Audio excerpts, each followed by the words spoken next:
No witnesses.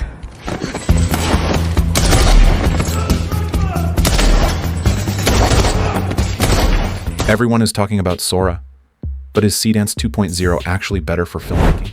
Because what I found doesn't even look like AI anymore. It looks like real cinema. I'm talking about clean cinematic camera movement, shots with actual depth, and characters that don't glitch every 2 seconds. And that's where things get weird, because while most creators are still struggling with AI tools, dealing with broken frames, weird motion, and results that scream fake, others are using Seedance 2.0 and getting results that look like they came straight out of a film. No expensive gear, no huge production team, just AI. So I had to test it myself. I put Seedance 2.0 head-to-head against Sora. Same prompts, same scenes, no tricks. And I didn't expect this, but one of them consistently delivered more cinematic, more usable footage. And it's not the one everyone is hyping. Make sure to watch till the end because you'll get to decide which performs better. In this video, I'm going to break everything down. The quality, the realism, the consistency, and show you exactly which one is actually better for filmmaking. Because if you're serious about creating high-quality AI videos, this might completely change the tool you're using. Before we continue, let me quickly show you a platform I personally use to earn money. It's called Creator Contacts. If you're a creator and you've been waiting for brands to reach out to you, this platform gives you that opportunity. And even better, you can also reach out to other creators across different platforms, not just YouTube, for collaborations and services. It also allows your audience to reach out to you for things like products, coaching, and other services you offer. On top of that, you can generate your own affiliate links and earn recurring income. All you need to do is go to the creator dashboard, fill in your details like your rates and the services you offer, and you're good to go.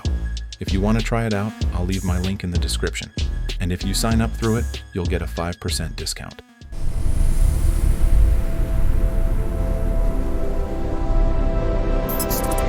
All right, this is the tool I'll be using for this comparison. To get started, I'll click on AI tools, then click on video. In this video, we are going to be testing the text-to-image generation and the image-to-video generation. Firstly, I'll start with the text-to-image. Now this is where things get interesting. I have prepared a single prompt that I'll be using for both tools. No tweaks, no advantages. Same idea, same conditions, pure comparison. Let's start with Seedance 2.0. I'll go ahead and paste in the prompt. The aspect ratio is 16:9, and I'll set the duration to 10 seconds. Then I'll click Generate. The video is ready.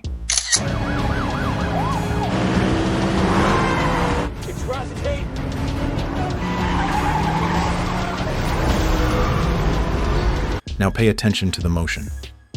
Look at the camera movement. It actually feels intentional, not random.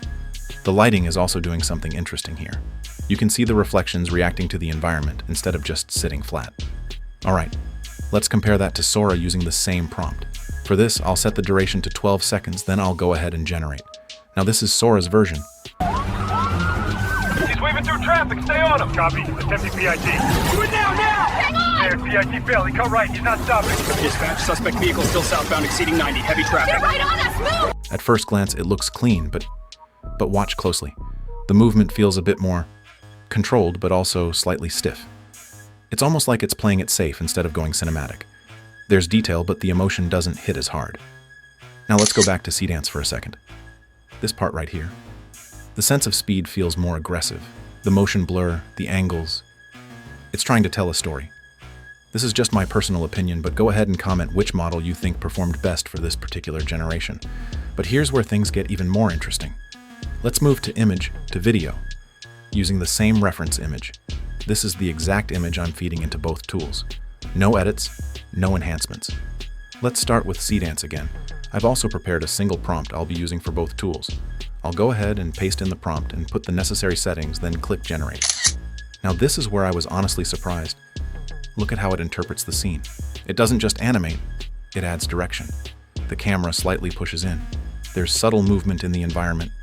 It feels more like a movie shot than just animation. Now, Sora's turn. I'll still be using the same reference image and prompt. Once I'm done with all the necessary settings, I'll click Generate. Now let's look at the result. This isn't just a race, it's everything. One moment, one move, one chance to become legend. All right, this looks good at first, but watch the details. To be honest, this generation is amazing, and I'm particularly impressed by the narration. Go ahead and comment which you think did better. Seedance tries to be cinematic. Sora tries to be safe. Now, depending on what you want, that could actually matter a lot. Let's break it down quickly. Seedance 2.0 is clearly pushing for that cinematic, high-impact look. It takes more risks, and sometimes those risks actually pay off. But Sora? It's still consistent, clean, reliable. It doesn't always blow you away, but it rarely disappoints. So now it comes down to you. If your goal is to create viral, eye-catching scenes that feel like a movie, you might lean towards Seedance. But if you want stable, predictable results you can rely on every time, Sora might still be your go-to. Now here's what I want you to do. Go back, watch both results again, and tell me in the comments which one actually felt more real to you. Not just better, but more believable. Because I've seen people completely split on this, and I want to know where you stand. Also, if you want me to test more tools like this or do a deeper breakdown, just say the word, because this space is moving fast, and the tools that win today might not be the same tomorrow.